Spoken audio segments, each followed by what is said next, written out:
Ayun, so good evening sa inyo guys. Ngayon po ay June 14, 2021 at first day ng trading natin at talaga naman forever na umakyat si Ever po natin. So congratulations po doon sa mga may hawak sa kanya.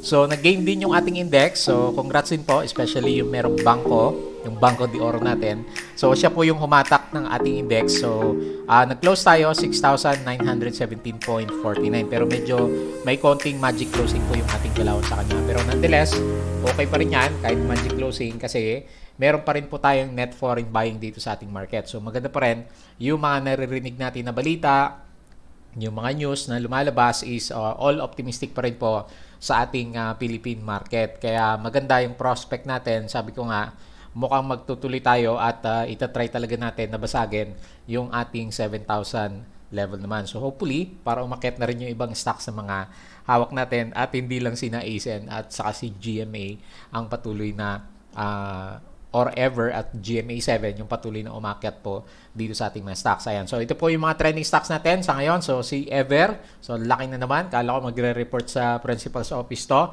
Si ASEN po natin, so nag-8-8 na. GMA7, so sabi nila is GMA17 ba to? So anyway, maganda yung prospect kay GMA7, so nag-gain siya malaki ngayong araw na to. Si dito natin, yung in-expect ko na sana kahit papano mag-start ng jump ng price niya, yung kanyang 1 million subscribers, so parang ayaw ng market, so ayaw gumalaw po ng kanyang price. BHI natin nagkaroon ng profit taking after ng parang false gap up yata yung nangyari sa kanya. So CLI bukas po yung kanyang ex-date, so expect meron po tayong price correction sa kanya. And din si Prim, so meron yata siyang papasukin na venture. Mamaya silipin po natin yung news na nandito kay Prim po natin, kaya umakyat yung price niya And then yung ating PSEI index naman. So as usual guys, kung bago ka dito sa ating trading channel, so disclaimer lang po, ito ay personal study lang natin ng market at wag mo pong gagamitin as a basis para sa pag-buy, pag-sell or pag-hold ng mga stocks. So kung magde-decide ka na magba-buy, mag-sell or hold ng mga stocks, dapat yung naiintindihan mo po yung mga stocks na papasukin mo. Kasi sabi nga natin, meron pong risk dito sa ating market. Anytime pwede pong magbago yung direction niya, especially kung meron siyang good news. Although ngayon, nakita nyo naman, halos karamihan po ng stocks is talaga namang gumagalaw yung kanilang mga prices naman. So, and then, ang bias kasi natin sa market, less risk, may risk pa rin, pero mas mababa ngayon as compared ng mga May, kung saan nag-drop ng malakas yung ating market naman. Okay? At then sa mga bago po dito sa ating trading channel, as usual guys, huwag niyong kalimutang mag-subscribe dito po sa ating Palaboy Trader na YouTube channel, and then i-browse mo na lang po yung mga section po natin dito sa ating YouTube channel. So almost complete siya. So may iba-ibang sections tayo kung anong gusto mo, indicators, fundamentals, yung ating mga profits, company reviews, or yung mga daily uploads natin sa kanya. So ongoing yung dalawang promo natin guys kay To Trade Asia. So mamaya i-plug natin siya ulit para matandaan natin yung kanyang mga requirements. So meron tayong trading competition plus yung kung gusto mong lumipat or mag-open ng account ng To Trade Asia natin, yung Prime natin sa kanya, meron siyang mga promo, di ba? So, plus yung ating trading competition na merong cash prize pool na around 55,000 pesos. So sabi ko nga sa inyo, sasali din tayo dito. So maganda tong para ma-challenge tayo and then makita natin yung performance natin habang meron tayong sinasalihan na trading competition naman. Okay? So bisitahin niyo po yan. And then yung ating cryptocurrency is subscribe ka lang guys anytime soon. Sabi ko sa inyo, magbablog tayo basta meron tayong vacant time sa kanya. So medyo maganda yung cryptocurrency natin ngayon. Kung hindi ako nagkakamali, nasa 39,000 level na siya. So may konting uptick yung kanyang galawan. So hindi naman lahat ng cryptos is umakyat ngayon. Mga selected lang siya, pero at least yung sentiment sa kanya is medyo nag-subside sa pagkakaroon po ng kanyang selling naman. And then follow mo lang ako guys dito sa ating mga social media, dito sa ating Palaboy Trader na Facebook account. Follow mo na lang yung ating Facebook page and then yung ating Twitter account. So tingnan natin ano ba yung mga na-retweet natin na news for today. So dito sa ating PhilNews Agency, so about 10% of the target population for the country to achieve population protection have already been inoculated. So ang sabi nila is around 70% ng population is dapat ma-inoculate natin. So dun sa 70% is meron na tayong 10% na nabakunahan naman sa kanya. So magandang basahin ito guys kasi malaking tulong yung sentiment ng pagkakaroon natin ng herd immunity. So nakita niyo naman, 'di ba? Karamihan ng injections natin is dito sa Metro Manila. And then mukhang malaki yung epekto niya kasi wala tayong masyadong nababasa na sobrang dami ng cases po dito sa ating NCR plus bubble. So diyan kinonsentrate lahat ng vaccine. So nakita niyo yung epekto. Ngayon nagsi-shift tayo ng COVID cases. Pumupunta tayo sa bandang Visayas sa Mindanao kasi nga dati ang priority is dito sa Metro Manila. So nagdadatingan pa rin yung ibang mga vaccines natin kaya good vibes pa rin tayo dito sa ating PSE market. So CDA Market Securities, ayan. So meron siyang pinost dito kung sino-sino yung mga binili po ng ating mga foreign funds. So makita nyo na dito, nakasummarize na siya. And then, yung mga 52-week sign natin, so ito nga si Ever, ICT, so umakit si ICT si Monde. So actually si Monde, inisip ko, mabigat to Pero nakita mo yung price action niya, so parang hindi siya ganun kabigat, di ba? Nasa 200 billion yung kanyang market cap. Si GMA7, so patuloy pa rin umakyat. 52 weeks low, wala na. So ibig sabihin, nagre-recover na po yung mga stocks natin. And then marami na tayong nasa overbought signal. So baka kaya magkaroon ng profit taking pag medyo nabutas natin yung 7,000 level. Tapos nakita nyo si Banco de Oro, di ba nagkaroon siya ng spike. Merong news dito sa Philstar Business.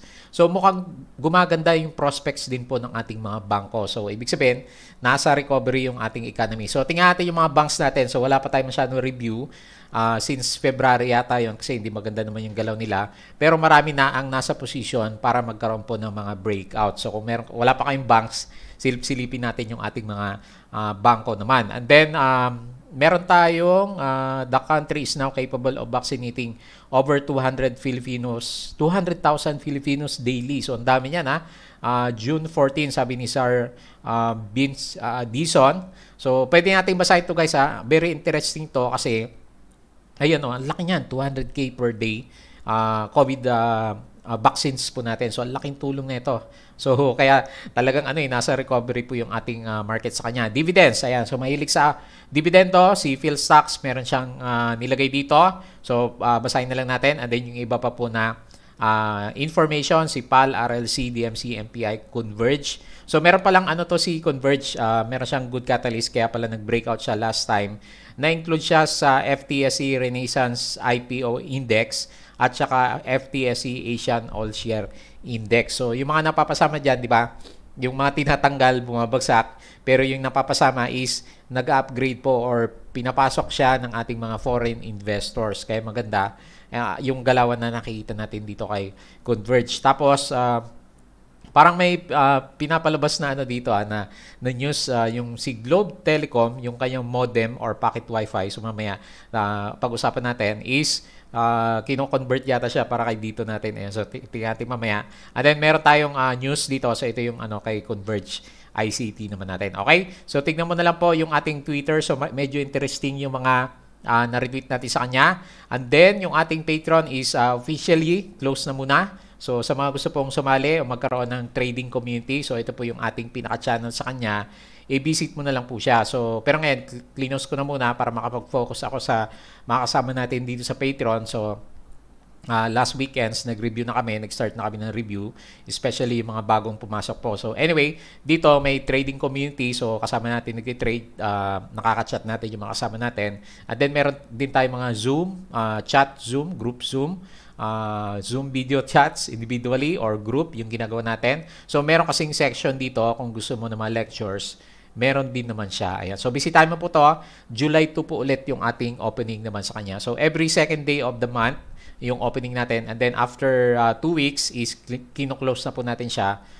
Kasi 1 month kasi yung duration normally ng membership dito sa ating Patreon naman. Okay, so konting plugging tayo dito sa ating 2Trade Asia. Ayun, so good day sa inyo guys. Ito na yung madalas kong sinasabi sa inyo na bagong promo po ng ating 2Trade Asia. So kung mahilig ka sa mga trading competition, so ito na po yung chance mo para sumali dito sa trading competition na isasagawa nga po nitong ating 2Trade Asia. So dapat meron ka munang 2Trade Asia account sa kanya. So meron siyang promo from June 3 until June 30, 2021. So pwede kang magpalipat ng brokerage account sa kanya. So meron siyang valid for a maximum of 5 stocks names per account na no transfer fee. So kung gusto pong subukan itong ating 2Trade Asia sa kanya.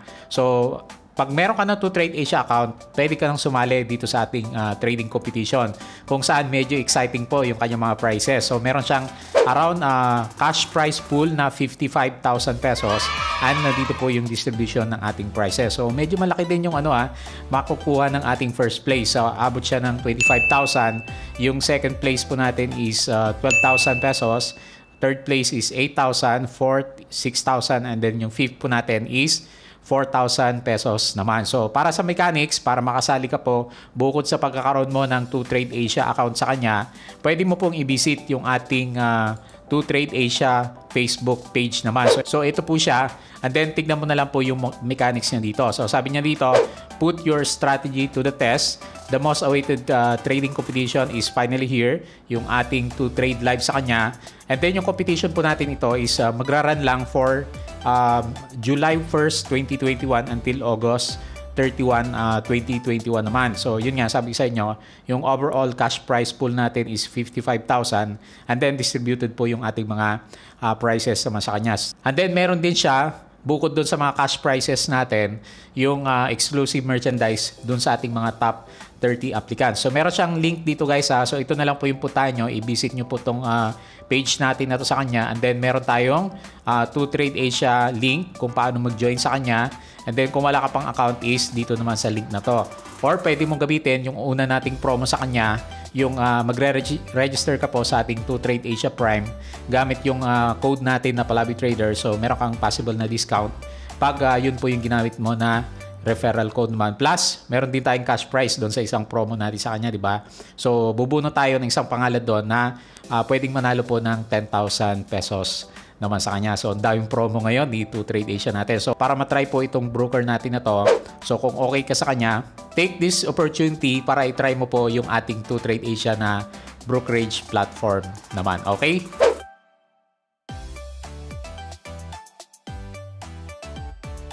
Ayan, so tingnan natin yung pinakasama rin po ng ating index sa ngayon. So maganda siya kasi pinitik nung closing.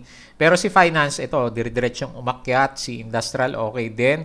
Holdings, okay. Ang pinitik is si property natin. Pero si Ali, nag-drop siya ng negative 3.26%. Pero yung mining natin, medyo siya yung napupuruhan ngayon kasi mukhang ayaw sa kanya ng mga investors natin. So yung mining natin, medyo mahina. Last time, sila yung malakas. So siguro, ngayon, nagdi-distribute na yung mga investors natin, bumabalik na sa ibang sectors ng ating market kasi nga maganda po yung prospect. So, ang dami nating stocks na pwedeng puntahan, guys. Kaya sabi ko, madalas sa inyo, kung yung hawak natin ni stocks, bumabagsak pa rin hanggang sa ngayon, baka mahuli tayo sa recovery ng market. So, tingnan mo na maigi yung allocation mo.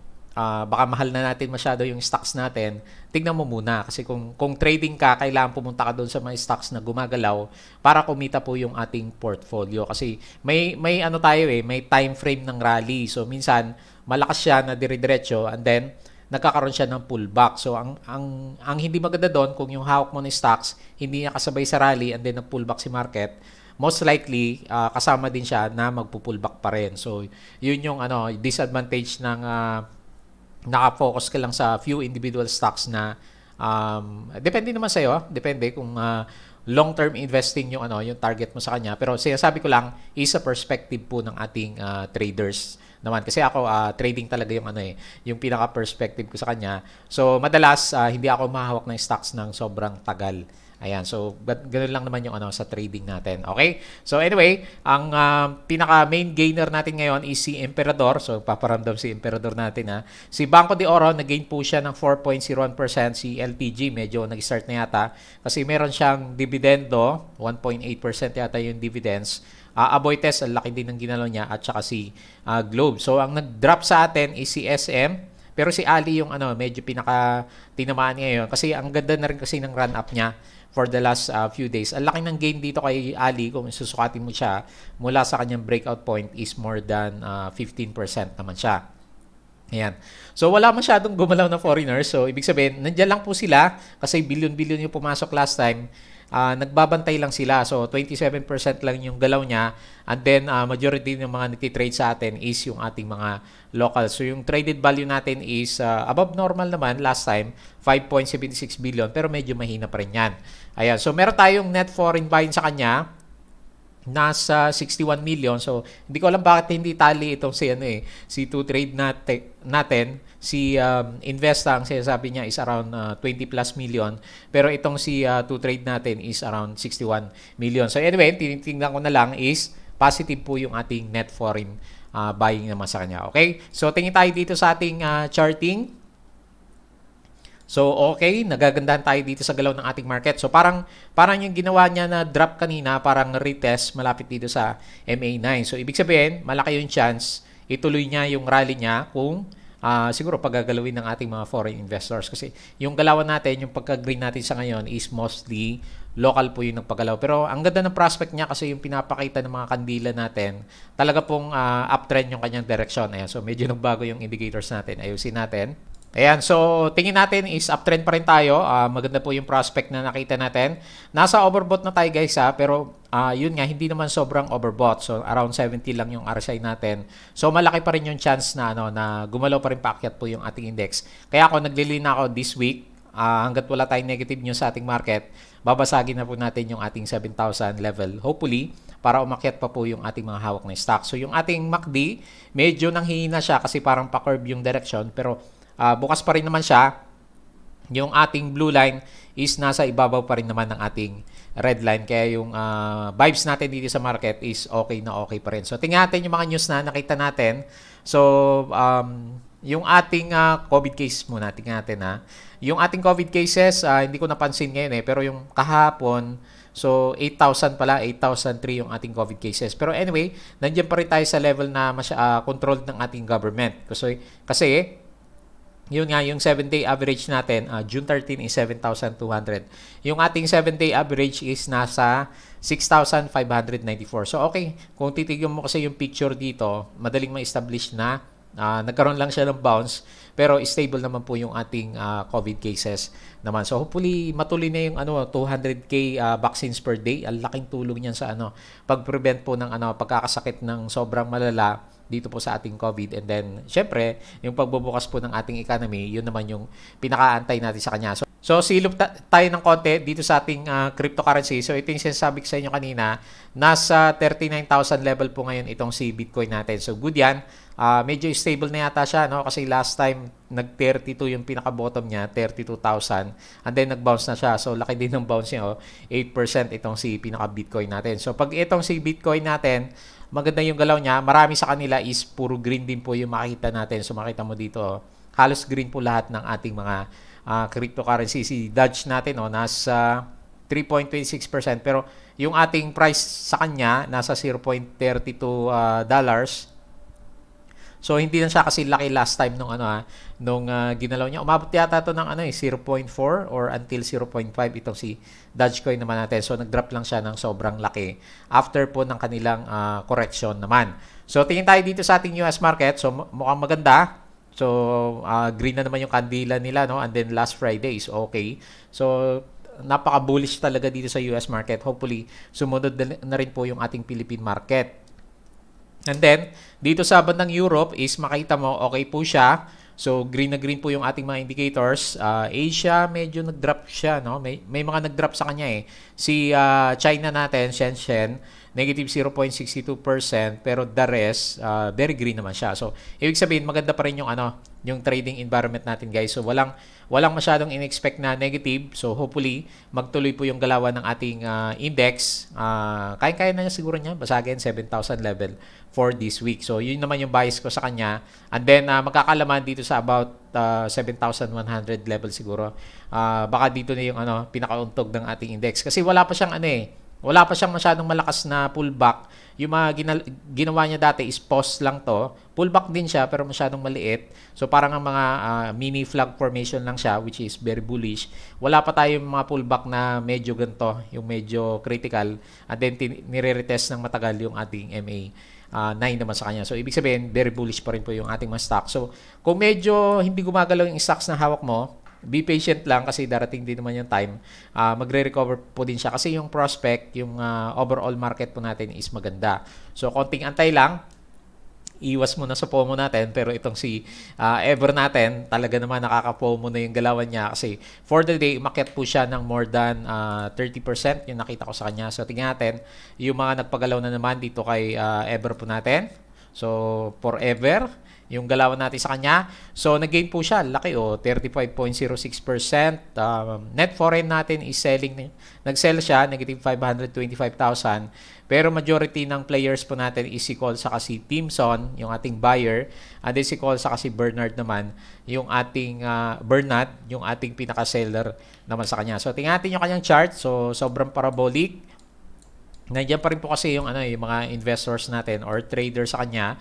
So nagba-bounce back yung ating RSI, parang may igagalaw pa pag base ka lang dito sa RSI at saka MACD formation naman natin sa kanya. So very bullish siya kasi puro buying volume pa rin po yung nakita natin. Yung post natin sa kanya last Friday na nag-worry tayo, sakto naman 'di ba, nagkaroon siya ng bounce dito sa dito sa gap. Finil niya muna yung gap and then saka siya dumiretso na gumalaw. So pag tinignan mo yung kanyang 5-minute chart, makita mo dito, so dire-diretso yung galaw niya. Meron siyang pullback, ito yung yung ating fill the gap area and then saka na siya nagtuloy na nag-stay dito sa above po ng ating MA9. So very very strong po itong si Ever natin as of this time naman. So tingin nga natin baka pwede pa eh. So yun nga lang, medyo risky na guys So tansyahin mo kung ano yung risk mo sa kanya kung papasok ka naman kay Ever po natin kasi medyo explosive na kasi yung mga galaw niya So very very volatile na yan. So tingnan mo naman in just wala pang 2 weeks to 7 candles is 180%. So doble na. Halos madoble na yung pera ng ating mga investors na nakapag-accumulate naman sa kanya. So congrats dun sa mga may hawak. So naghahanap na ako ng resistance sa kanya kasi sobrang taas na yung ginagalaw niya So, pwede natin gamitin ulit yung ating extended Fibonacci. Tinatry ko kanina. So, medyo pasok pa naman siya. So, meron pa siya mga levels dito na pwedeng puntahan. So, na-breakout niya yung ating 2.618. So, makikita mo kasi kay extended Fibonacci natin guys, pag medyo explosive na yung galaw ng mga stocks natin, makita mo yung pagka-parabolic niya, so kayang sukatin ng ating extended Fibonacci. So halimbawa, yung resistance natin dito 0.22, 'di ba? Dito din yung naging support niya and then dito yung support niya malapit dito. And then ngayon nagkaroon tayo ng breakout naman sa kanya. So, based dito sa extended Fibonacci, meron siyang tendency na ito nga nasa around 0.6. So, depende na lang sa market kung ano yung gusto niyang gawin. So, kung bullish ka sa kanya, siguro ang mas safe na level kung nasa yung support is always dito sa half body ng candle natin at 0.45. And then, pwede na sigurong itaas, no? Tingnan mo na maigi guys So, lagi ko sinasabi So, eto nagbe-base lang ako sa technical indicator. So, mahirap kasing pangunahan yung galaw ng stocks. Pero, base sa indicator, ang sinasabi niya talaga is yung next resistance is nandito sa 0.63. Ngayon, kung hindi mo siya makita, palitan natin yung Pinalitan ko na to kanina Kaso, medyo mataas yung next na resistance level natin sa kanya. Kaya yung extended Fibonacci yung tinignan ko kasi dito sa may mga malilit na gap siya dito sa area na to. So, kasi nagdi-default tong natin, pupunta sa left side yung ating candle sa kanya. So, kaya hindi ko masyado makita yung dito sa chart natin. Subukan natin hanapin yung next na resistance kung hindi doon sa sa ginuhit natin kanina. So meron siya mga gap kung mapapansin mo. So dito may mga gap siya. So yan yung mga possible na resistance area. So 0.63, di ba? So pwede rin or siguro pinakamalapit sa kanya is dito sa 0.58. Pero kung magbe-base ka naman dito sa galawan natin sa kanya, balik ko lang sa day chart para makita natin siya. Di ba yung ginuhit ko is 0.63 and then kanina is 0.58. So parang mas realistic na ilagay ko siya sa 0.63 kasi nga yung 0.58 is halos nandiyan na rin lang. So kung talagang pipitikin pa rin nila may konting allowance pa yung igagalaw nitong si Ever natin. So, tingnan mo na maigi guys ha, pag mapapasok ka sa mga ganito kasi ano na to eh, malapit na siya yung ano, yung parang season na yung dating niya, kung saan possible malakas na yung mga whip zone na pwedeng mangyari naman sa kanya. So, anyway, ang pwede mong gawin dyan, pag mataas yung volatility, bawasan mo yung capital para kahit mag-drop siya ng mga 10%, 15%, hindi ganun kasakit. Sukatin mo na kung ilan yung possible na ano, na pwede mo maging loss pag pumapasok ka sa kanya. Expect kailangan ano meron kang target talaga sa kanya na mga support levels na pag medyo nabasag siya is kailangan mag-out ka na sa kanya kasi ano to mga penny stocks, anytime pwede pong magbago yung kanyang direksyon. So anyway, kung bullish ka then hawakan mo dito sa mga support areas natin last time dito sa mga consolidation is good yan. So hindi ka masyadong kabado naman sa kanya and then pwede mong targetin yung mga next levels natin. So yung trend lines na to, pwede ko siyang i-project dito sa bandang taas. Sinukat ko na rin pala to kanina. Then makita mo, parang ito yung ginawa niya na trading channel naman. So kung sakali lang mauntog siya bukas, ang pinaka near support talaga natin is dito sa half body naman ng ating candle naman sa kanya. Ayan. So anyway, bullish na bullish. Lahat po ng indicators nitong si Ever. Yung volume natin is malaki pa rin. Significant pa rin yan. Medyo pababa na yung volume niya, pero malaki pa rin yan. So sa normal na pumapasok, kaya kayang-kaya po nilang itulak yung ating price action naman sa kanya. Okay? So yun po yung nakita natin. Next, si ASN. So, sa wakas, nabutas din niya or nag-stay din siya dito sa ating 8 pesos. And then makita mo, body to body is breakout na po itong si ASN natin. So, dito dati, nag-breakout siya at 7.8. And then ngayon, nag-breakout na siya dito sa mga consolidation ng candles natin. Yung body lang guys at 8 pesos naman. So, dati, last time, nilalagay ko siya madalas sa mga review ko is around 8.5. So tingin ko dyan yung area ko saan pwedeng mauntog naman itong si ASN natin. Wala pa rin yung news natin with regards sa kanyang pagiging blue chips. So sabi natin last time is around second week ng June. Medyo malalaman natin yung mga bulong-bulungan pero wala pa rin. So antay lang tayo ng konti pero kung technical lang, mag-base ka lang sa technical kung hindi natin masyadong maantay yung mga balita and then ang sinasabi naman niya is pakyat siya. So doon ako maglilin sa direction ng ating mga candle. So okay pa rin naman yung volume, healthy yung volume natin pero net foreign selling yata kanina no. Net foreign buying siya itong si ASN natin. So meron siyang maganda yung MACD. Tingnan natin yung kanyang yung mga jockeys niya. Tingnan natin kung sino nagpagalaw ng mga prices nitong si ASN. So, nag-gain po siya 1.65%. Net foreign buying, malaki. Positive 8 million si Call saka si Citisec, yung ating main buyer. Pero si CLSA, nandyan lang para mag-support sa kanya. And then si Call saka si FMS po, yung ating main seller naman sa kanya. Yan. So, okay, ganyan. Maganda po yung galaw ni si ASN natin. So, ang support line natin is nandito sa MA9. Yun yung pinaka-visible po na location ng kanyang support naman. So, antayin natin yung news sa kanyang pagiging blue chips. Most likely, kung lalabas yon, kaya-kaya niya i-break naman yung ating 8.5. And then, ang pwede mo nang targetin pag naka-breakout siya is dito naman sa bandang 10 pesos. Pero, maaga pa yata kasi yung galawan naman kasi ng price action niya, medyo mabagal itong si ASN naman natin. Okay? GMA7, so congrats dun sa mga loyalists sa ating Kapuso Network at talaga naman all-time high na po itong si GMA7 natin. So last time 11.8 yung ating pinaka resistance para sa kanyang all-time high. So naka-breakout na po si GMA7 natin. So congrats. So wala tayong resistance dito sa bandang taas or rather balikan natin yung weekly chart. So dito sa pinakamalapit na support niya is kung tama yung sinasabi ko last time is tama no, mga 11.8 pala. Okay. So balik tayo sa ating day chart. Nagdi-default kasi itong si chart natin, pupunta dito sa bandang kaliwa kaya hindi ko maipakita sa inyo yung pinaka left na mga candles naman natin sa kanya. So anyway, yung ating dating resistance na 11.8, yun na po yung pinaka support natin. So medyo parabolic na yung galaw nitong si GMA. RSI is nasa 89 na, so medyo malapit na to sa profit taking. Pero ako personally, last week, ang tingin ko is ito yung start ng profit taking. In-expect ko magda-drop na siya and then maghahanap ng support, di ba? Pero kinaya pa rin niya, so medyo maganda talaga yung sentiment dito kay GMA7. So wala tayong resistance dito sa bandang taas, so hayaan lang natin siyang gumalaw. Siya po yung mag-decide kung saan niya ilalagay yung ating next na resistance level. So kung medyo gagamit ka ng extended Fibonacci natin, pwede siguro may makikita siguro tayo. Subukan natin. swing high, swing low. And then tignan natin yung kanyang next Fibonacci level. So parang hindi ito yung tamang location. So tignan, i-adjust ko siya. So ito yung medyo sasakto dito sa sa swings natin. So currently based dito sa extended Fibonacci, nasa resistance, pero pag na-break niya, ang sinasabi ng extended Fibonacci natin, ang taas, di ba? So nasa 16 pesos. So marami nga ako nababasa dito sa Investa. Ang sinasabi is GMA 17 daw yung yung target niya. So anyway, maganda kasi yung prospect para kay GMA 7 naman. Okay? So sa mga bagong pasok, check niyo na lang kasi medyo nasa RSI 90, so nasa overbought condition. So nakita mo naman historically yung ating RSI, hindi naman siya umaabot diyan. So maganda lang kasi yung yung sentiment sa kanya. Naglilipatan po kasi yung yung mga ABS-CBN stars. So di ba sabi ko sa inyo, humahatak kasi ng brand yung yung mga previous na ABS-CBN stars natin.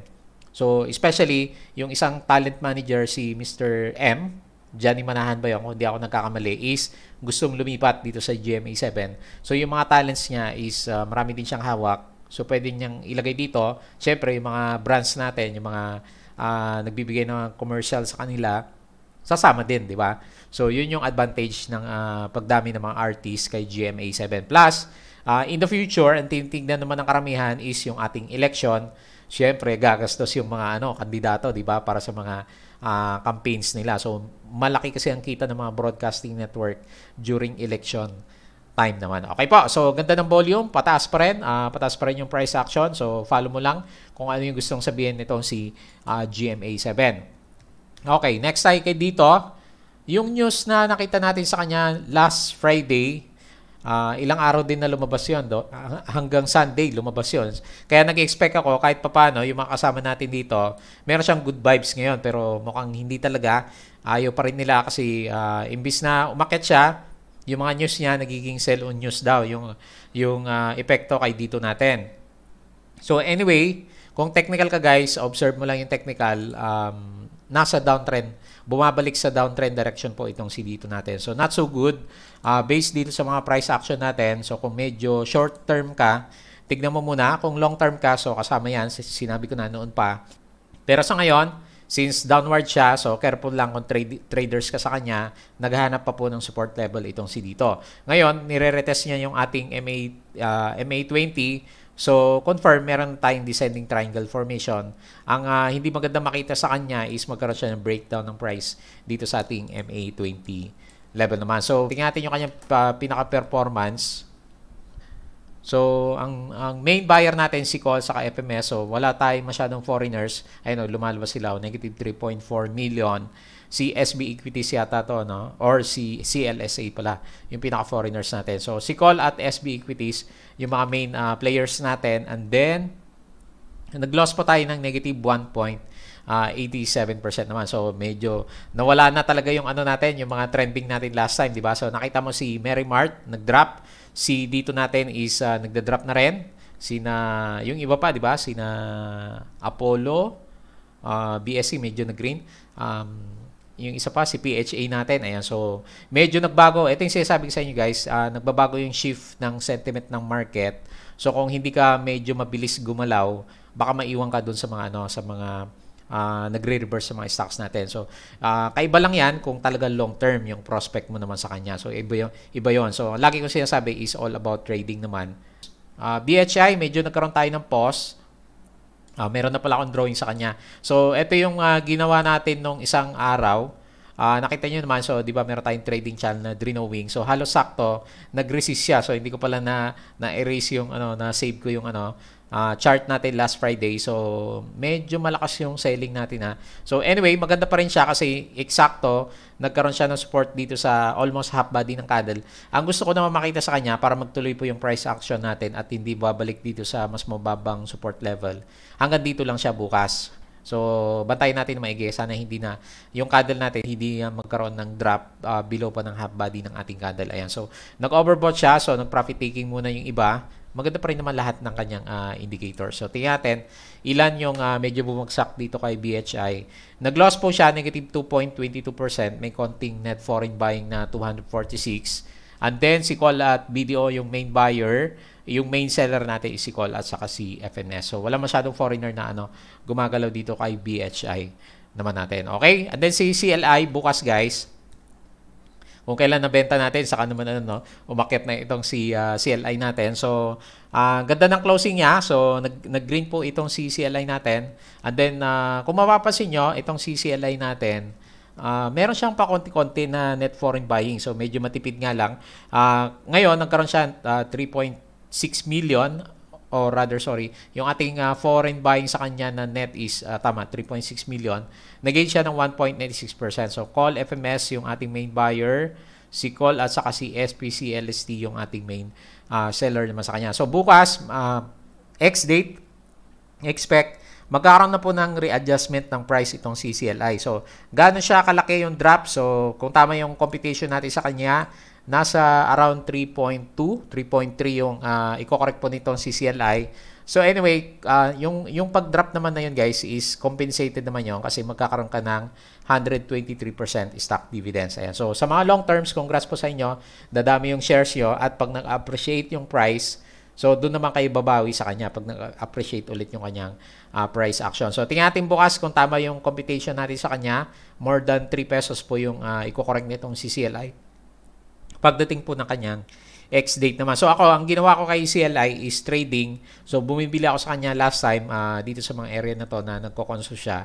And then binenta ko na siya for the last 3 days kasi ayaw nang umakyat ng kanyang ayaw nang umakyat ng kanyang price. So trading yung pinaka-purpose ko sa kanya kaya lumabas na ako. So yung mga long-term investors, yun, tama yung ginawa nila. Nandiyan pa rin sila kasi aantayin naman nila kung kailan magre-recover yung price action po nitong si CLI po natin. Ayan. So, tingnan na lang natin for the coming few days kung ano yung galaw niya. And then yung mga gustong sumalo, so tingnan nyo na lang ano ba yung area na dapat sumalo sa kanya. So, ako kasi, ang perception ko sa kanya, parang mahina kasi yung 120 CIDC nga, di ba? 20% lang yung expected na ibibigay, 30% nag-spike ng sobra yung price action. Pero itong si CLI, alam ng lahat 123% yung dividendo, pero hindi naman umakyat yung price action niya. So nag-up lang siya simula nung ma-announce. So siguro dito sa area na to is up to 38% lang yung ginalaw ng kanyang price action naman. Okay, so anyway, ganun yung gusto ng ating market. So tingnan natin bukas. Magandang abangan kung ano yung mangyari sa kanya pagdating po ng ating X-date naman sa kanya bukas naman. Okay po. And then lastly, si Prim. So meron po news itong si Prim natin. So hindi ko alam kung bakit yung news is halos parehas dun sa March or May na disclosure. Binuksan ko yung disclosure niya. Around May 25, yung Memorandum of Understanding niya dito kay PCMC naman. So meron siyang disclosure dito last time. Pero same din yung lumabas na news ngayon. Siguro mas na siya. Nagkaroon ng definitive agreement. Kasi parehas din lang naman yung sinasabi last May. Pero ito ngayon sabi niya, Prime Media Inc.'s deal with broadcast firm. So meron siyang broadcast firm na nagkaroon po siya ng eto si understanding with Philippine Collective Media Group, si PCMC natin. Kaya nga binabasa ko parehas din lang naman pati yung mga details niya dito. So likewise are given a period of 30 days to conduct the respective due diligence. So ito siguro yan yung meron siyang palugit na 1 month yung disclosure niya last time. So ito siguro yung pinaka 1 month natin sa kanya is around June. So most likely is na-ink na yung understanding po nitong si Prime Media natin at saka ito pong si PCMC. Kaya itong si Prime Media natin, tingnan natin yung price action. So umakyat siya, no? And then, yung ating gain sa kanya, umabot siya ng 21.95%. Ayan, so ganda ng galaw niya. Si Call FMS yung ating main buyer and then si Call at BDO yung ating main seller naman sa kanya. So, konting net foreign selling, negative 668,000. So, ang ganda ng galaw niya. So, tingnan mo nga naman, no? So, bigla na lang pinipitik yung ating mga stocks. So, ganda na kanyang breakout, dumiretso, nag-overbought, merong volume. So, tingin ko kung indicator lang pag-usapan kay Prim, pwede pa. Kasi halos nandiyan lang naman siya eh. So, pero medyo explosive kasi kung titiyatin, bukas kung meron siyang konting profit taking, mas maganda ma-retest niya yung ating mga support. Or, kung hindi man, kung talagang malakas siya, okay. So, nalampasan na niya yung previous support natin dito sa 3.3 peso level naman. So, yan yung pwede nating tignan bukas. Pag nag-bounce siya dyan, gap up, syempre, wala tayong magagawa. Akyat na talaga siya. Pag nagkaroon siya ng profit taking, ang gusto natin makita, mag-bounce siya dito sa 3.3. So, naghahanap ako ng ng trend channel natin. So, saan ba pwedeng makita? So, mukhang wala kasi very sudden po yung pag-akyat ng price action. Kasi kung titingin ako dito lang, pwede ba? I-project ko siya dito sa taas. Eto, pwede yan, no? So, pwede natin mag-engage. Pero halos sakto na siya. So, hindi pa yan yung pinaka-main channel niya. So, gagawa muna ng main channel po itong si Prim natin bago natin magawa ng trend channel naman para makita natin na mas malinaw kung nasaan po yung kanyang direction naman. Okay, so congrats dun sa mga, kagaya nito guys, hindi naman siya gumagalaw last time and then meron siyang good news. So congrats dun sa mga patient na nag-antay po sa pag-breakout po ng kanyang price action naman. Okay, so yun po yung ating mga reviews. So balik tayo. So marami pa ring umaarangkada ng mga stocks guys ha. So tingin lang tayo doon sa mga mayroong direction na pataas. Yun naman lagi kong sinasabi sa inyo. Kung trading po yung pinupuntahan nyo, mas maganda mag-stay tayo doon sa mga stocks na makita mo na medyo nagre-recover na po yung price kaysa yung pabagsak pa rin yung price as of this time naman. So pwede naman silang mag-spike, especially kung merong good news, hindi natin inaalis yung tendency na yun. Nangyayari yun ng ilang beses na pwedeng mangyari. Pero yung probability kasi na umakyat, syempre mas mabilis doon sa mga meron na pong momentum yung kanilang price action naman. Okay, so yun lang. Hopefully, makabreak na tayo sa 7,000 level for this week. So, bago tayo close, please don't forget to subscribe dito po sa ating Plummy Trader na YouTube channel. So, pasadama na lang po yung nakalagay dyan. Yung ating cryptocurrency, yung ating Facebook account, Facebook page, yung ating Twitter. Saan ba yung Twitter natin? Ito. Yung ating Twitter account. And then, sa July 2, opening po ulit ng ating Patreon account naman. Okay po. Maraming salamat ulit sa inyong panunood at pakikinig. Kita po ulit tayo bukas.